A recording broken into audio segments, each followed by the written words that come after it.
What's good, everyone? You are listening to WKNC 88.1 FM HD1 Raleigh. We are a student run nonprofit radio station based out of North Carolina State University. I'm Valkyrie, and this is Off the Record. Here with me today is Renee, founder of LFG Fest. How are you doing? I'm good. How are you? I'm doing great, thank you. First of all, can you tell us a little bit about yourself and kind of how you got into making this really cool festival? Thanks. I got into this because I wanted to work with musicians and I love live music. I tried to do straight jobs, doing psych tech and doing paralegal work, and I hated the culture of it. So I wanted to do something that resonated with me and I could use those skills in the music industry. Sure. First of all, thank you so much for naming it LFG Fest and not the extension of that, so we can say it on air. Um, So what is LFG Fest if you were to sum it up like in a few sentences or a paragraph or so? Yeah, it's a mix of punk, noise, and hip hop with a message of let's have fun, let's rage, let's get weird, but in a safe place. So I just wanted to kind of create a community for people that might not feel like they fit in and they like music that's not mainstream to come and get together and discover new music. Sure, yeah, no, that's a really good point about safe space because whenever you think of punk or a noise show, it's probably in some dusty venue or something, and this is much better than that. We really appreciate that. So what was like the inspiration or I guess like ethos behind LFG Fest of like deciding to combine that with like you mentioned a safer space? I think it was because I had uh, familiarity with the artists who are performing. And if I had not seen them live, I've seen videos of their content and their music. And to me, they're all kind of progressive artists that are kind of breaking different boundaries. And I felt like I wanted to initially bring that fest or this lineup to South by Southwest, but that would be cost prohibitive. So I was thinking, maybe I'll just do a little event here in the Triangle. And also, there were other events other music festivals, larger music festivals that used to happen in Los Angeles and in Austin. One was FYF Fest, and then the other one was Fun Fun Fun Fest. And so the branding and the thinking behind it was kind of in line with those festivals, along with just wanting to bring artists that I think are very talented and very creative um, to the Triangle to perform.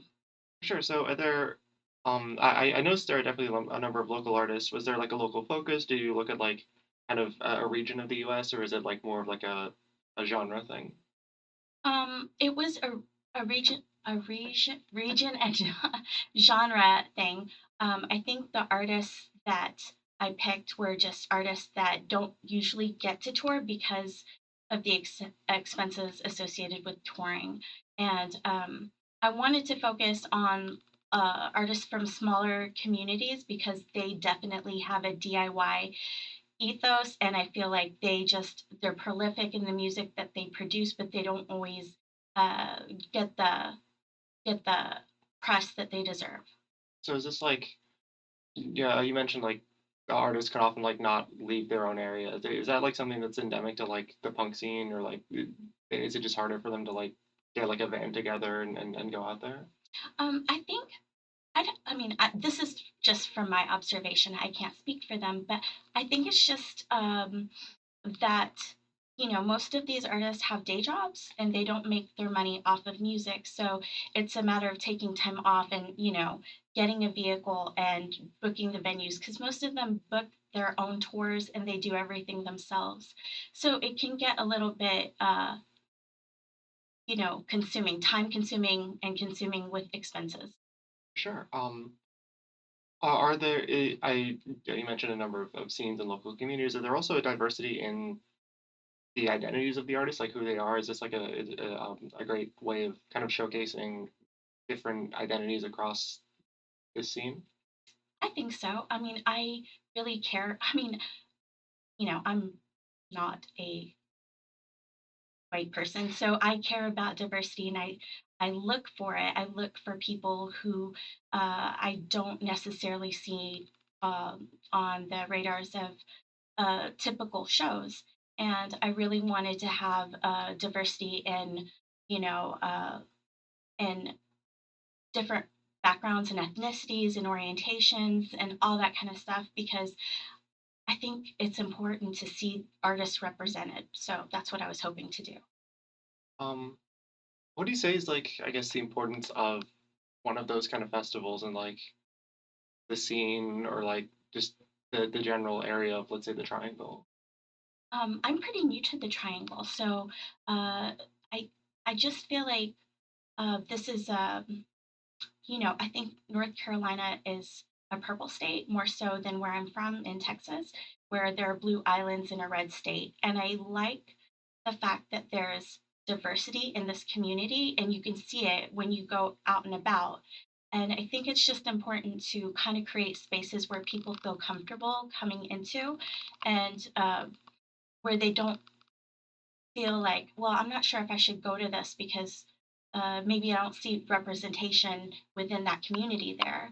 And I, I think like one thing I noticed is the folks that do come out to shows that are a little bit more rowdy or punk or, hardcore is they're super sweet, they're super uh, friendly, and they're just there to have fun. And I really like that. And I just wanted to bring more of that into Durham.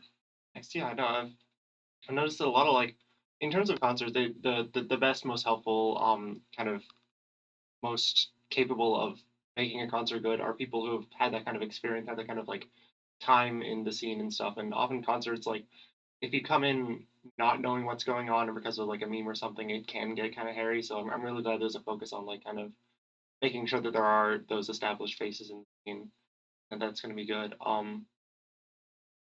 You mentioned you're recently in the Triangle. What would you say some differences, just music wise, from your time in like Atlanta or Houston or wherever you were? Um, I think it's interesting. I wasn't really involved in the music scene too hardcore in Atlanta. I mean, that Atlanta is like the Hollywood of the South in a lot of ways. So there are like huge artists from there, like Jermaine Dupri and like Mary J. Blige would just show up at different buildings. So that was very interesting to me.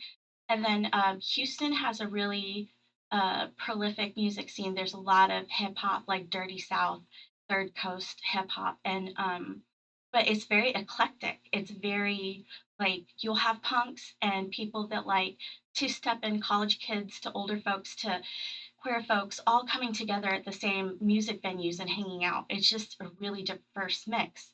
And in Austin, Austin just had a fiercely like Diet LA music culture where it was a little bit like, okay, if you're in Austin, you're really out there to make, uh, to put yourself out there and tour and be a professional touring musician. There's also like really great punk scenes there and lots of little unique spots where people get together and they have their own little events like 2-day events that aren't necessarily festivals but they're bringing artists from other parts of the country or maybe even world to come and perform, and that's kind of what also influenced my thinking about LFG Fest. It's really cool. I've had friends in Austin who have said it's kind of getting like tech road a bit. Did you notice that in Austin? Oh, yeah.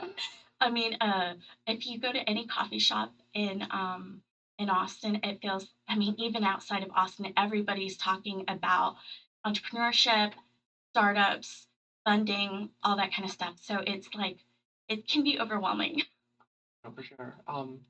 Yeah, I think that definitely one thing about the Triangle is that there are all those kind of scenes, but like because the Triangle isn't just one city, it's a bunch of different cities, and that even can often rope in like a Greensboro or something. It's kind of like a lot more spread out. You'll have if you combine the Triangle, you'd probably have a great electronic rap punk scene, all that, but like you've got to drive 45 minutes one way to get it, 45 minutes the other way to get it. Like, did you notice that when like planning the festival, the kind of I guess not centered aspect of the scene? I didn't, but that's not because I didn't look. It was more like I had a single focus in mind. I mean, I am exploring more of the triangle to try to learn where the different scenes are, and it's. I mean, like you said, it's spread out, and there are people in Greensboro to Chapel Hill to Raleigh and Durham, and I'm just kind of learning about the different communities. But this was a way to say, hey, we're here in Durham, and you're welcome to come, and I want to meet you. Amazing. So are you Durham based? Like, what like drew you to Durham? um, I, Texas is a great state in a lot of ways, but there are certain things about it that I just wanted to get away from. One of them includes the heat. It's like crazy hot there right now. It's like over 100 degrees. And I was just looking at the weather when I was walking up here, and it's like 76 degrees, and it's pleasant. What drew me to North Carolina and Durham is I house sat for a friend in Asheville, and I just loved North Carolina. It was just a beautiful state. And I have a background doing marketing and booking in different areas. And I just looked for a job here in the Triangle, and Motorco was looking for somebody, but they didn't have a position available. When they did, I moved out here. Oh, so you're like with Motorco directly? Yeah, I'm their marketing manager. Oh, no, that's really cool. Um, Tying into Motorco, what do you think about the construction around Motorco and how that's going to influence the scene going forward? I know there's a lot of buildings going up with that might come ordinances and stuff. What do you see going forward for like that kind of, I guess, entertainment district? It's kind of complicated because I feel like it it kind of brings like wealthier folks to the area that can afford the condos and want to go and have a nice evening, and they can pay for parking, and it kind of excludes like people that maybe want to get a little bit more rowdy and are a little bit younger. I think overall, like, we book diverse bands, so we're still going to have that in our booking. But I feel like anytime like gentrification happens, it kind of pushes out communities who are used to being local to the downtown. So it's happening everywhere. It's really, I don't know. I want to say unfortunate, and that sounds a lot more negative than I mean it to be. But it's just like it's change is always hard. No, it's a big one. It's such a structural thing that it's like hard to even like conceive of. And yeah, we'll see how that plays out. I mean, the buildings are still under construction, but hopefully Motorco can still stay diverse, stay radical in the future. Do you want to have more LFG events in the future going forward? Like, or not just LFG, but like other kind of events similar to Motorco? Oh, I'd love to. I'd like to do this again in about a year if there's interest. It's kind of hard to grow a brand new event and try to bring people in and raise awareness. So I'd like to, and I would love to collaborate with other people that want to curate events and have a passion for music and kind of bringing people together and building community. So I'd love to do that. Um, what were some, if any, like behind the scenes hurdles in putting together like this festival, getting funding for it? I'm sure with all these moving parts, were there any kind of challenges there? Yes. I mean, um, I think the hardest thing is we're such a small team of folks. There's me, our sound engineer, our stage manager, and our senior booking talent buyer. And so, just coordinating everything and getting people to help with like PR. I had somebody outside our organization help us with, public relations and publicity. And it's just getting all that coordinated has been challenging. And also just you try to stay organized, you try to put things together, and um, it's like, oh, uh, things change and things shift, and you have to be ready to just pivot to the next idea. The bands have been really great to work with so far. They're uh, they were willing to come out for this from different parts of the country, and so I feel like that wasn't necessarily hard. But I think just like also not having sponsorships, kind of doing it based on um, selling tickets and passes has been challenging because when you have sponsorship money, it makes such a difference. It's just a little bit easier. Oh, so you didn't go forward with a sponsor for this one? No, not for this. Gotcha. Was that like a deliberate choice? Um, It was considered. I thought about it with the partnerships that the owners of Motorco have. I didn't want to step on their toes, and they had some hesitations about just bringing anybody in. So there was a time crunch with trying to look into that. And honestly, I kind of just like not having sponsorships. I think sometimes it dilutes dilutes the message of the fest. Sure, especially the DIY kind of grounded fest like this. You have mentioned the kind of like inaccessibility to certain demographics. I've definitely noticed that when I go to Motorco, me and like my friends tend to be the youngest people there, often the some of the few college students. Is there a concerted effort, or have you all noticed like kind of a shift away from like young people going to these kind of things, or it's like not about, I guess, the next generation of people who could produce this kind of music? I'm not sure if I Yeah, follow sorry, I that. can. Um, yeah, have you just like noticed a general lack of accessibility for young people in this scene, and is there like ways you're thinking about to kind of improve that accessibility? I think about this all the time. um, so yes, I like to reach like young. Well, I want to reach everybody, but I really want to reach young people. College students, and I'm not sure if there are other DIY spaces that are just more like friends of friends that are throwing house parties and that kind of thing. And I would love to, just be a welcoming space for everybody. But a lot of reaching those younger folks is learning about where they hang out, where how to market to them, how to get access to the college campuses, which can be tricky because college campuses are their own organization. Certain things need approval.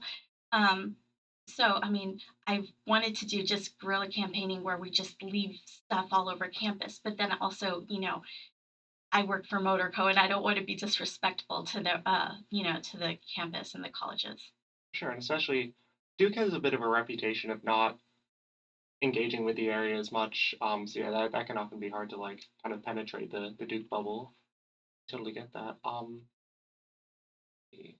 I know this. You mentioned that it combines hip hop, punk, and noise and stuff. Hip hop and punk are, to a lot of people, they sound completely different genres. Like, what would you say is the kind of connection between those two genres? Because there definitely are connections between them. Um, that's a cool question because I think like a lot of people are like, if you say, "Oh, do you like punk?" They'll be like, and they primarily listen to hip hop. You think they're going to be like, "No," but I think there's an ethos there that they share a lot of the same kind of just values. I can't think of another word.